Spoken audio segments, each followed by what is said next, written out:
Hello everyone, what is up? What is going on? Welcome back to a brand new video from the channel, and today we're going to be talking about the state of Arizona and our swing state analysis. So before we get started, please smash that like button if you have not already. Subscribe.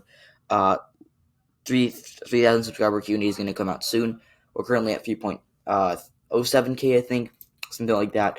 But yeah, so let's get started with the video. No more preamble. I want to make this not super short, but I want to make it shorter because I could go on about this for an hour, but I want to make it, 10 minutes. Just sit here and talk politics for a bit, and then, yeah. So, Arizona. Now, Joe Biden won the state of Arizona. He won it by a very slim margin. He won it by about the same margin as Trump won Michigan in 2016. And Arizona has less people than Michigan. So, as a percentage, it was basically even closer. So, Biden won Arizona by 11,000 votes. 11,000 votes. And he was ahead on election night by like 9%, so it looked like he was going to win Arizona easily. But as more Trump ballots came in, we saw a red shift in Arizona towards the end. But it just wasn't enough. Trump just fell just short in Arizona, and he's going to lose it by 0.3%. So, yeah. So, first, how did Biden win Arizona? Now, I predicted that Biden was going to win Arizona by more like 2 to 3%, so I did get the state right, which is I'm proud of myself because it's a swing state, and there are a lot of people who thought Trump was going to hold on to it. But I should have seen the narrower win for Biden coming. Now, taking a look at the demographics of Arizona. So, Arizona, let's pull it up right here. 32% of Arizonans, basically nearly 1 out of every 3 Arizonians, I'm not sure, are Hispanic. So, Hispanics are a big demographic for the Democratic Party because most of them, excluding Florida is a story for another time. It's hard to understand. But excluding Florida, most Hispanics are very friendly to Democrats. They vote Democrat, and that's how the Democrats win in states like New Mexico, which is like almost half Hispanics. That's how the Democrats run up the score in New Mexico. They do well with the Hispanic vote. Now in Arizona, that was their game plan. They said, get the Hispanics to vote for Biden, and then we can run up the score in Pima County, which is where Tucson is, which is very liberal, and Santa Cruz County. And then we can, just do better with the moderate vote in Maricopa, and we can win Arizona and take away 11 electoral votes. So obviously Trump won the state in 2016, so this was a key battleground because it was pretty close in 2016. I mean, Trump won it by around 4%, but it was going to be even closer this time. So, yeah. Now let's get started and take a look at the 2016 results. So let's see, what did Joe Biden have to build off of? Well, in 2016, Hillary Clinton was expected to lose this, except for the Los Angeles Times, for whatever reason, seemed to think that Clinton was going to win Arizona. But everyone thought that Clinton was going to lose or that it was a toss-up. So they got it right. The people who was in lean Republican were right, and then that Trump won it by a lean margin. But it was still pretty close, and there were a lot of people, there were a lot of people that thought Trump was just going to win here easily, including myself. In 2016, I didn't really see Arizona as a battleground. I kind of saw it as like maybe Clinton can win it. Kind of like I saw Arizona the same way that we look at like a South Carolina for the Democrats or a New Mexico for the Republicans. So yeah. So Trump won Arizona, but he didn't even get 49% of the vote. He got just over 48% of the vote. And there were a lot of people who didn't like him who voted for him, especially in Maricopa County. So I'm going to pull that up really quickly so we can look at the counties. So, yeah, Arizona, as you can see, Trump won Maricopa County by like 30,000 votes, I believe. No, he won it by 45,000 votes. So that's a decent margin, obviously, but it's still pretty close. And in Maricopa, essentially, it voted a tiny bit to the left of the state as a whole. So this is essentially the bellwether county. But I want to take a look at the change from 2012. As you can see, Maricopa County shifted blue. Barack Obama lost Maricopa County by nearly 11%. Clinton only lost it by, 3 or 4?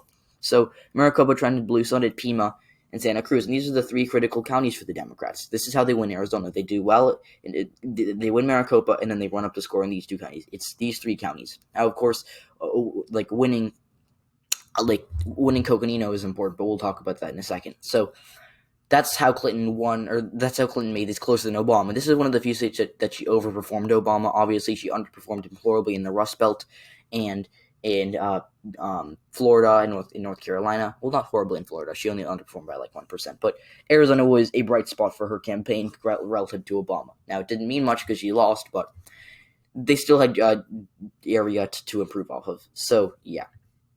Now, pulling up the 2018 Arizona Senate election results, Kirsten Sinema, who is a very moderate Democrat, beat Martha McSally, who, as we know, just lost another Senate race, this time to Mark Kelly. So, Maricopa County voted with the winner. Sinema won it by 60,000 votes. Excuse me. No, I'm not bad at math. I'm only slightly bad at math. So she won. Sinema won Maricopa County by 60,000 votes. So, and by the way, she won the state by essentially the same margin as she won Maricopa County. It voted a little bit. It voted like 1 point to the left of the state, but as you can see here, there's a common trend. So yeah. So she won Maricopa County. She also did good, like I said, at running up the score in Pima County. She got 221 critical votes, or 221,000 critical votes from Pima County. She also got, it's smaller county, Santa Cruz, but she got over 2/3 of the vote, and that's usually the benchmark for the Democrats. It's got 2/3 of the vote in Santa Cruz County, and you can win Arizona. Now, I do believe Biden did that, but he underperformed Sinema.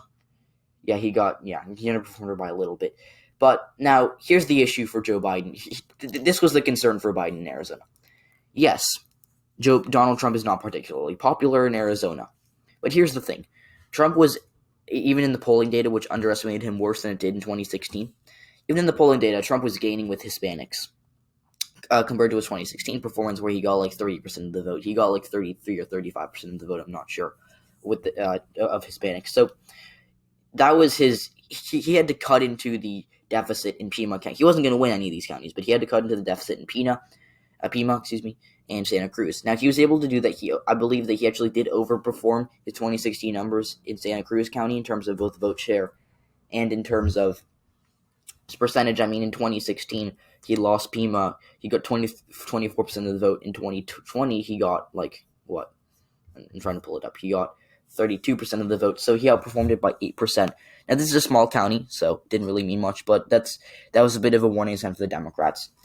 Because Biden is a bad candidate for Hispanics. I mean, he's good with the black vote, he's good with the moderate vote, he's good with the Rust Belt vote, or the white working class vote, but he's not great with the Hispanic vote, and he didn't really, he didn't have a Hispanic running mate, which I think is why he lost so badly in Florida, and underperformed everyone's expectations in Texas. Now, I obviously called Biden losing in Texas by like 6%, but people thought Texas was going to be a toss-up. It ended up not being like that. So just going back to Arizona, I want to just dive into Maricopa. So Biden, he won Maricopa County, as you can see here, by basically just over 5,000 votes. If my math is correct, yeah, he won it by basically 5,000 votes. So, yeah. Wait, no, that can't be right. No. Because I'm looking at the percentages, and he lost it by, 45,000 votes. My bad. I'm looking like an idiot today. But, yeah, so Arizona, as you can see, Maricopa County, which is the bellwether there, it voted around a little less than 2% to the left of the state, so that's the trend here. But I think the reason that Joe Biden won Arizona is because of John McCain. Now, obviously, John McCain is dead, but his family endorsed Biden. Cindy McCain, I believe, endorsed Biden. And I think that they actually, they were in ads together in the state of Arizona. Remember, John McCain in 2016, he won the Senate race there by 15 or 16%. So, and that was on the state ballot, that Trump won the state by only 4%. So he outperformed Trump by 12. Now, obviously, a lot of those McCain voters were Trump voters, but Arizona's a moderate state. So a lot of those moderate McCain voters switched to Biden, and that's what carried him to victory in Arizona. So, yeah. And I to be honest, the main reason that I think Biden won Arizona was because, yes, like I mentioned, the McCain family definitely helped him because they were former Republicans who were endorsing Biden, but just also the fact that Donald Trump,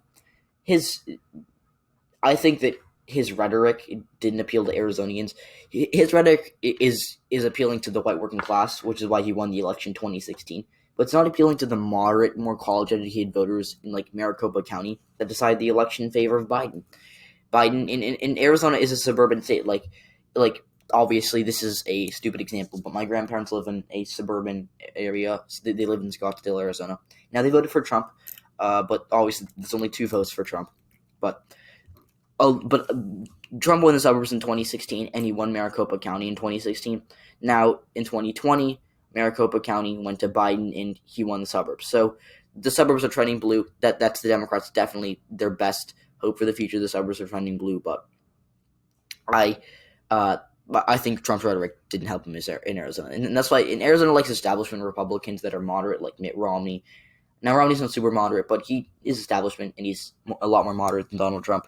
And that's why Romney won Arizona by like 10% or something like that against Obama, who was a stronger candidate than both Hillary Clinton and Joe Biden. So that's why Biden won Arizona. I'm going to just briefly take a look at the polling data, which I think we've learned is basically worthless after this election. It was pretty good in Arizona as it was in 2016. The polls underestimated Clinton by 0.5, and they underestimated Trump by 0.6. So the polls in Arizona weren't horrible.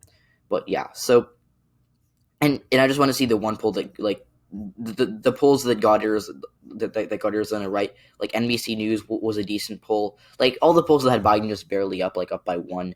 Rasmussen is a pretty good poll. So yeah.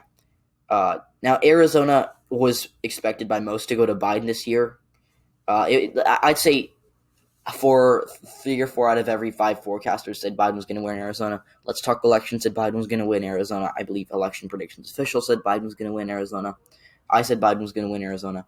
But let's see just the forecasts. Like Lean Toss-Up had Biden winning Arizona by 6. And I know Lean Toss-Up isn't very reputable after saying Biden was going to win Texas and saying he was going to win Ohio and Florida by 5%. But still, that's important to look at. Now, the JHK forecast was more accurate than Lean Toss-Up. They had Biden winning Arizona by like 2% or something like that, 2.7. So they were more accurate, but they still got it wrong. Me and JHK forecast actually the same margin for Arizona, something like that.